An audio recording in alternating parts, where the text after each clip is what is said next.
الناس زعلانه بصراحه واحنا زعلانين. ليه يا كابتن سيف؟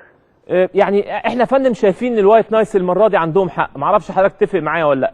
يعني وانا بتكلم قلت انا يعني مقدر جدا الحقيقه وبشكر جدا الامن وبشكر اللي هو حمدي الجزار مدير امن البحر الاحمر على المجهودات اللي الناس قايمه بيها، ولكن دي يا فندم مباراه نهائيه والناس نفسها تروح وتبقى ورا فرقتها حتى لو بعدد. مش عارف راي حضرتك ايه؟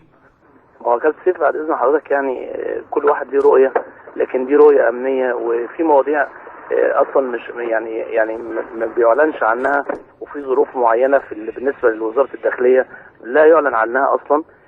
تحول ان يبقى في جمهور في ماتش الزمالك، وخاصه ان حضرتك ماتش الزمالك نهائي الكاس مع وادي دجله يليه على طول مباشره ماتش الاهلي ونهائي افريقيا.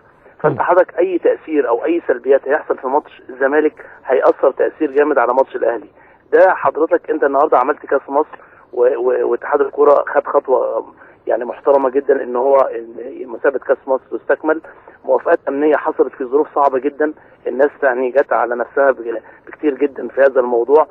كان ممكن جدا في اطار اللي بيحصل والمظاهرات اللي بتحصل وتعطيل الشوارع والميادين يقول لك مفيش كاس مصر ومفيش مسابقات ومفيش نشاط رياضي. فالناس لما عملوا كده النهارده حضرتك ووافقوا على كاس مصر، موضوع ان يبقى من غير جمهور دي رؤيه امنيه وليها برضو حضرتك يعني ليها اسبابها صعب يعلن عنها، لكن انا بقول لحضرتك يعني لازم تحترم، وخاصه انك انت عاوز تستكمل بعد كده النشاط الدوري وتلعب دوري وعندك ماتش غانا. والنهارده الاتحاد الدولي بعت جواب ان غانا برضو بتشتكي وحريصه جدا ان يبقى في مشاكل في مصر في ماتش كاس مصر وفي ماتش افريقيا عشان ما يلعبوش في غانا في مصر. فبالتالي احنا عاوزين نعدي الموضوع ده يا كابتن سيف وبنحترم قرار الامن وتلعب الماتش من غير جمهور. انت عشان عارف ان انا بحبك فداخل عليا عايز تقفل الملف، يعني عشان عارف ان انا مش هقدر اناقشك فداخل على طول ايه يعني لازم. والله العظيم انا مقتنع بكل كلمه حضرتك قلتها ومقتنع ان الناس كتر الف خيرهم، ولكن احنا مش ممكن نعمل محاوله تانية، يعني مش ممكن. بص يا كابتن سيف، انا يعني الاسباب اللي انا بقولها لحضرتك اللي عندي ما اقدرش اقولها لحضرتك. انا مقدر والله. لكن انا بقول لحضرتك هم حريصين جدا على ان الحفاظ على نهائي افريقيا في مصر، مش عشان النادي الاهلي او نادي الزمالك، عشان ده هتبقى سمعه مصر ولها تاثير كبير ويعني رموز افريقيا هتبقى موجوده في نهائي افريقيا في نهائي النادي الاهلي. يليه بعد كده حضرتك باسبوع او 8 ايام نهائي ماتش غانا. وبرضه انت عارف حضرتك الظروف ماتش غانا. انا بقول لحضرتك النهارده في جواب من 5 صفحات جاي من الاتحاد الدولي، شكوى جديده من الاتحاد الغاني للاتحاد الدولي. فبعت لنا صوره منها بيقول ان غانا بتقول برضه ان الاحداث في مصر واديكم هتتفرجوا على اللي هيحصل في ماتش الاهلي. فبقول لحضرتك احنا برضه وزاره الداخليه حريصه جدا ان ما يبقاش في حاجه داخليه في ايدينا احنا. موضوع ان عدم حضور جمهور دي حاجه تخص مصر، فنعديها على خير بعد اذن حضرتك، وبعد كده يعني ربنا يسهل ويعدي الاهلي ويخلص ماتش غانا ده باذن الله بخير. طب يا ريس كلام بيني وبينك كده، وانا عارف ان ملف الامن ده يعني ايه انت حضرتك يعني كنت من رموز الداخليه. كل ماتش بيعلنوا برضو ان هو من غير جمهور، ممكن عدد من الجمهور يروح اللي هو حمدي الجزار مشكورا يدخل الناس 1000 مثلا 2000 واحد وبتاعه، يعني ايه طالما جم المشوار. هل ده ممكن يتعمل المره دي ولا الكلام المره دي مختلف؟ لا بص يا كابتن سيف، لو القرار نهائي من غير جمهور مش هيسمح لحد يخش بجمهور، لان برضه بقول لحضرتك حرصا انا بقول لحضرتك انا يعني حصل حوار النهارده في هذا الموضوع ان يبقى في 2000 من الزمالك و2000 من وادي دجله، يعني يبقى بس عشان يبقى نهائي كاس مصر يبقى فيه جمهور. لكن بقول لحضرتك كان الرد وانا مقتنع بيه تماما جدا ان هم حريصين جدا ان ما يتخللش هذا الموضوع حدث يحصل ياثر على ماتش الاهلي تاني يوم ويأثر على ماتش غانا. هم بعد اذن حضرتك تفرق ايه مع الامن يخش 2 و3 و4 و5؟ يعني ايه الفرق؟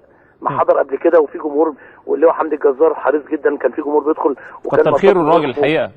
لكن هو برضه بص كابتن سيف المره دي يعني الماتش يليه ماتش مصر الاهلي ثاني يوم. وانا كنت كلمت حضرتك في هذا الموضوع ان دي برضه فيها يعني صعوبه. فانت لو اي سلبيات حصلت في ماتش الزمالك هيبقى لها تاثير كبير جدا على ماتش الاهلي. وانا برضه هقول يعني بعد مكالمه حضرتك برضه هنبذل محاوله تاني، بس الموضوع معلش يا سياده العميد يعني محاوله كمان. بس عاوز اقول لحضرتك على حاجه، الموضوع مش موضوع زمالك ولا اهلي، يعني الموضوع الجمهور ماتش نهائي كاس مصر ما بيتكلموش اطرافه مين، لا زمالك ولا وادي مفهوم دجله مفهوم ولا طبعا الإسماعيلي. مفهوم طبعا. هو نهائي كاس مصر عاوزين نعديه ويحصل، ويبقى برضه في مسابقه اتعملت ويتقال برضه في النشاط الكروي في مصر ان في نشاط حصل طبعا. وفي نهائي كاس مصر تم على خير من غير اي مشاكل. تمام. طيب هاخد حضرتك في ملف تاني، هو ملف مصر وغانا. بالنسبه للتذاكر، يعني ناس كتير قوي دلوقتي بتسال طب احنا عايزين نروح نشجع المنتخب، ناس كتير حريصه دلوقتي ان هو حتى بعد هزيمه المنتخب بنتيجه تقيله الفرصه قليله او صعبه جدا، بس الناس عايزه تروح، تجيب التذاكر منين؟ بص يا كابتن سيف، برضو يعني طبعا في اللجنه من الاتحاد المسؤوله عن موضوع تنظيم المباراه برئاسه كابتن سيف، طبعا برئاستك، لكن القصه كلها القرار مش قرار اتحاد الكوره. آلية توزيع التذاكر لم يسمح به حتى الآن، هيتم ازاي؟ لأن برضو الماتش ده كابتن سيف مش موضوع كورة ومين يوصل كأس عالم. الماتش ده ممكن يكون برضو من الحاجات المهمة جدا واللي القيادة السياسية مهتمية بيها انه يعدي على خير، لأن دي سمعة مصر. فبالتالي قرار توزيع التذاكر وآلية التوزيع هتكون ازاي ما تحسمش لحد اللحظة اللي كنت بتكلم فيها النهاردة مع الأمن برضو. فبالتالي ان شاء الله بإذن الله خلال اليومين اللي جايين هيبقى معروف التوزيع ازاي ودخول الجمهور ازاي وتوزيع الجمهور في المدرجات هيكون ازاي. لكن زي ما بقول لحضرتك كده ان يعني وزارة الداخلية حريصة جدا ان يكون في نشاط كورة، في نشاط رياضي، لكن برضو مش خلل امني يحصل.